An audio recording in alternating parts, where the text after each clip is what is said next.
Olá, pessoal, tudo bem? Bem-vindos de volta ao nosso segundo encontro aqui na nossa série sobre o Catecismo da Igreja Católica. Olha, hoje a gente vai mergulhar de cabeça numa das questões assim mais fundamentais da existência humana, que é a nossa capacidade para Deus. É uma ideia incrível, né? Então vamos começar. E para a gente já entrar no clima, vamos pensar um pouquinho nessa frase super forte de Santo Agostinho. Sabe, ela resume perfeitamente o nosso papo de hoje. Essa inquietação que fica lá no fundo, né? Quase uma saudade de algo que a gente nem sabe o que é.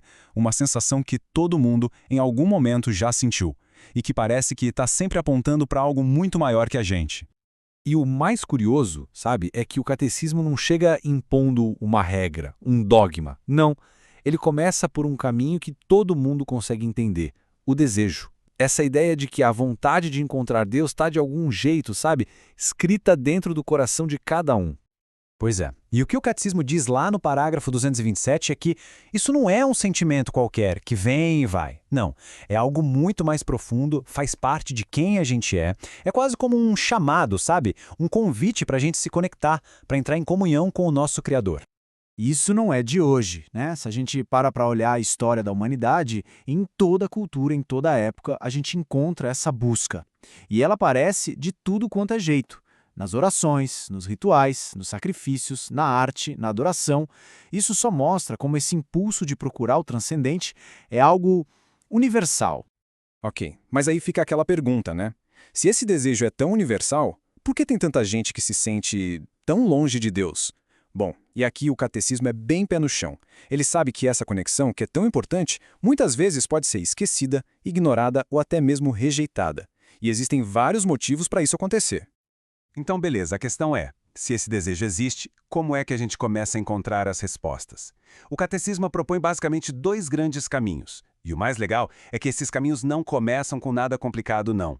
Eles partem do que a gente já conhece, o mundo ao nosso redor e nós mesmos. Exatamente. De um lado, a gente tem o mundo criado, a natureza, o universo, com toda a sua imensidão e beleza.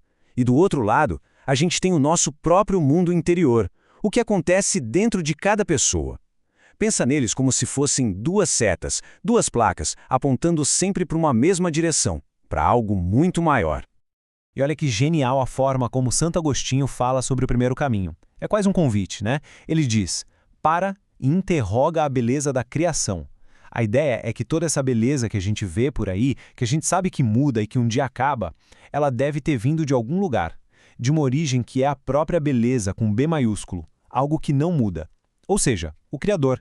Então, o ponto central é esse. Quando a gente segue essas duas pistas, tanto a do mundo ao nosso redor quanto a de dentro da gente, a gente chega na existência de algo que São Tomás de Aquino chamou de causa primeira. E o que é isso, afinal? É basicamente a origem de tudo. Aquele ponto inicial que começou tudo o que existe, mas que não foi começado por nada nem ninguém. E essa realidade, bom, é o que a maioria das pessoas chama de Deus. E só fazendo uma pequena pausa aqui, pessoal, se essa nossa conversa está sendo útil, se está abrindo alguma ideia nova, considere se inscrever aqui no canal, deixar uma curtida, compartilhar com mais gente. É esse apoio que nos dá o maior gás para continuar produzindo esse material. Bom, agora a gente entra num desafio que, sinceramente, eu acho fascinante. Ok, a gente pode saber que Deus existe, mas como é que a gente fala sobre ele? Como é que a gente usa as nossas palavras, que são tão pequenas, tão limitadas, para tentar descrever algo que é infinito? Essa é uma pergunta gigantesca, central na teologia, na filosofia, e é muito legal ver que o catecismo não foge da raia. Ele encara essa questão de frente. A resposta que ele nos dá gira em torno de uma palavra-chave, analogia. A ideia é a seguinte: a gente pode olhar para as coisas boas e perfeitas que a gente encontra na criação, sabe? A bondade, a beleza, a verdade, e usar essas coisas como um ponto de partida, como se fosse um degrau de uma escada, para tentar falar sobre aquele que é a fonte de toda a perfeição.